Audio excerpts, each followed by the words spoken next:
Welcome back to the Hillbilly RV channel. Today, working on this travel trailer here. Customer says the air conditioner is not working.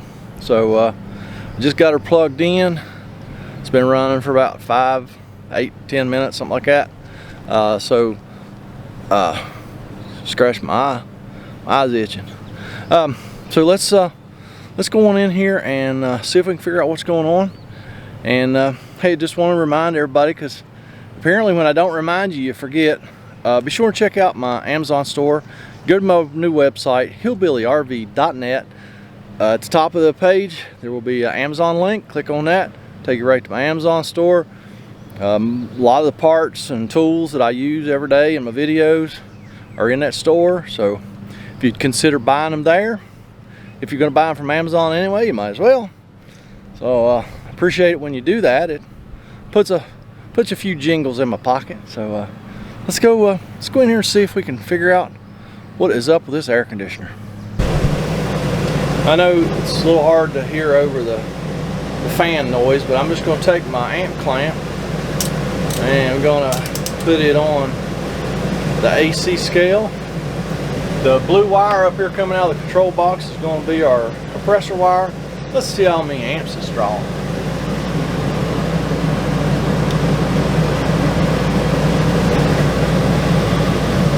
$11.6.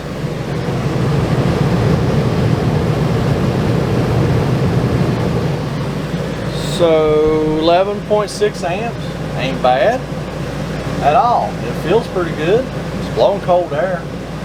So I'm just gonna leave that amp clamp on there. I'm gonna go grab my thermometers and a light. I'll be right back.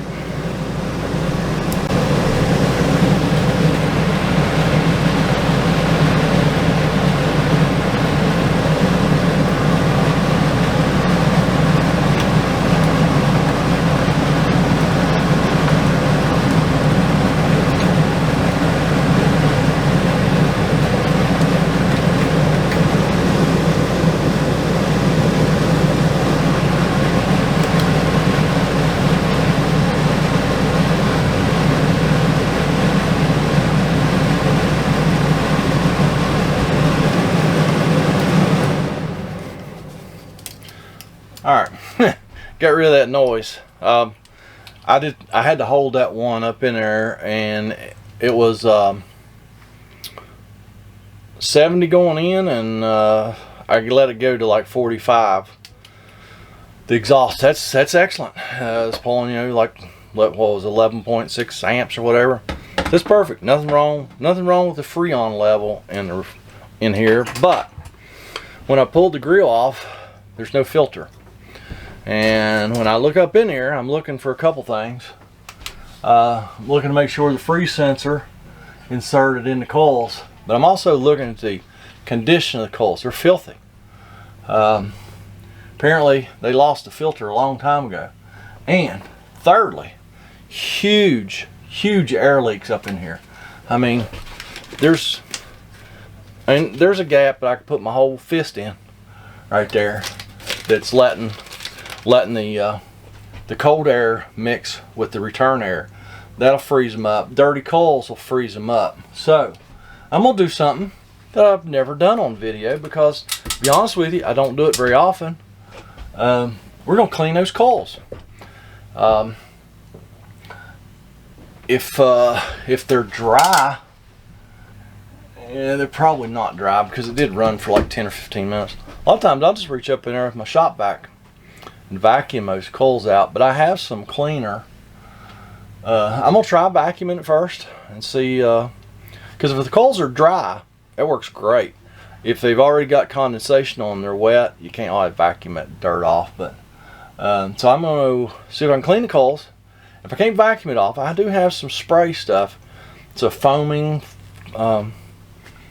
coil cleaner, so I might try that. I've got it on the truck, might as well use it.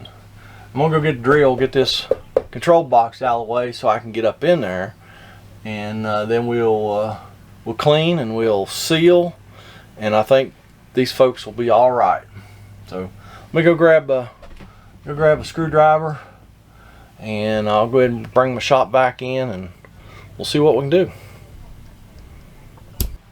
All right, I used to have a brush went on the end of my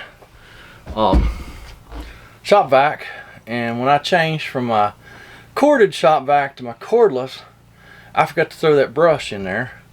So we're gonna go with the evaporator foam no rinse stuff. I've used this in the past. It works really well. To be honest with you, that probably was already wet up there, because like I said, it ran for 10 or 15 minutes probably. So probably couldn't have vacuumed it out anyway. The worst stuff about this foaming, the worst thing about the foaming stuff, is it does drip. So it is a little messy. I mean, it's not horrible. I just bring a towel in with me, and I'll spray that.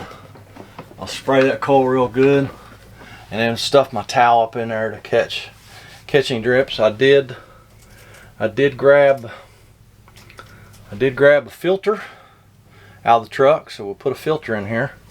I have to get the right one. This is the wrong one. Hopefully I have the right one. So yeah, I'm just gonna go ahead and spray this now. And no, you're not gonna be able to see, because I can barely see.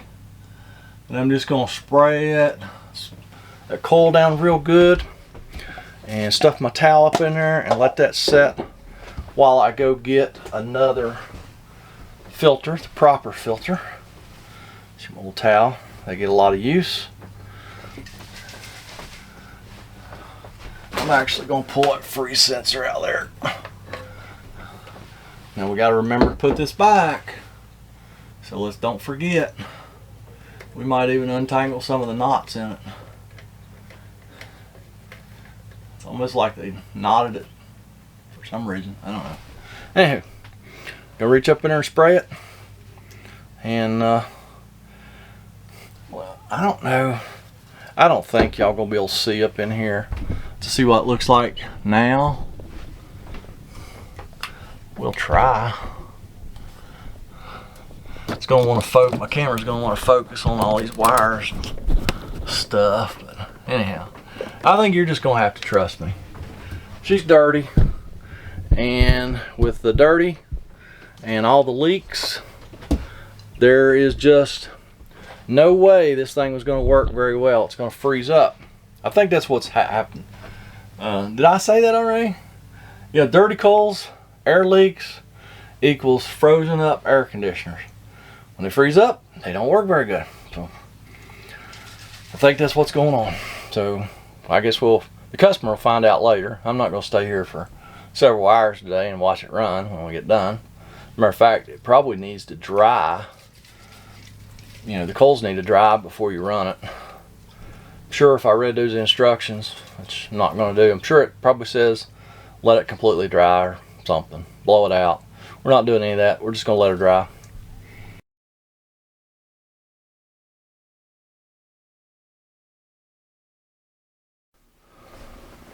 Pulled the towel out. It's done dripping.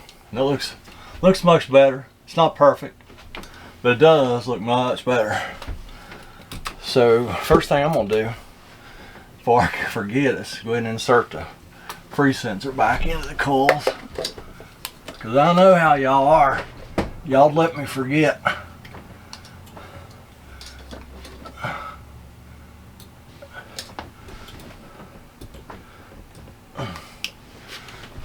Oh, I got the correct filter. It's filter and grill together. Even got the rubber bands on the back of it, which don't last no time before the rubber bands break and you don't have them anymore. So now we're just going to take our aluminum duct tape, DUCT, not DUCK tape, and we're going to tape up all them air leaks. Like I say, they were huge. So I guarantee you that's probably going to fix this thing. So let me get to taping. Or I don't know. Y'all want to watch for a little bit? I don't know. Maybe you do. Maybe you don't. We can talk. We can chit chat while I'm taping, I guess. Can't we? I'm gonna dry this up over here a little bit in case I got any of that foamy coil cleaner stuff where we're gonna put tape. I'm telling you, it's probably one of the worst. It's the worst air leak I've seen in quite some time. I'm gonna turn this light off. Is that better? Because I don't really need it to see up in there. So yeah, get this thing all sealed up. It ought to be good. It ought to be good for a little while. I don't know how old this camper is, but to be honest with you, the older the air conditioner is, the better they are. These new ones just, I mean, it's sad. They just don't last. It's like everything else. You know, they say if you buy household appliances now for your house, about 10 years is life expectancy, and that's just really sad that that's all the life expectancy of stuff that's as expensive as appliances are. Of course, these air conditioners ain't cheap. Ain't cheap at all.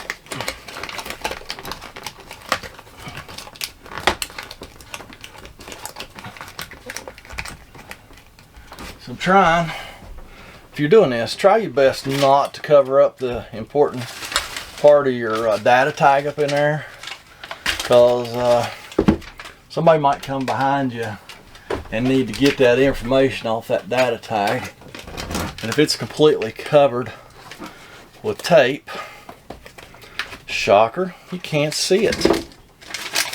So, you know, and you can't always get this tape back off where you want it. When you want to get it off, of course, it's like everything else. It's not 100%. I mean, even this tape, this is good tape, but it will fail. It will let go and quit sticking on you. And it's just, nothing's perfect, right? And all you can do is the best you can do.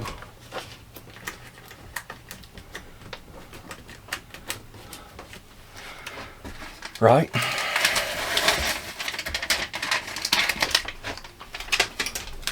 I'll tell you what, I guess since all I'm doing is taping, I don't even know, I might just turn it on just to make sure that nothing weird's happened, and it actually does still come on and the compressor start.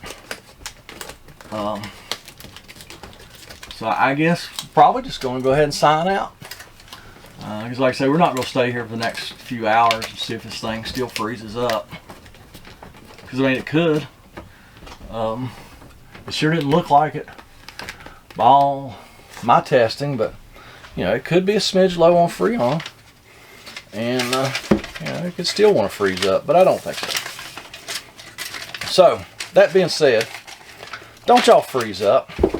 Y'all get down in that comment section, leave me a comment, a criticism, a concern, and I think this is the last one of the day, so I am not going to go up the road and fix another one, but y'all can still have a fantastic day. Hope this helps somebody.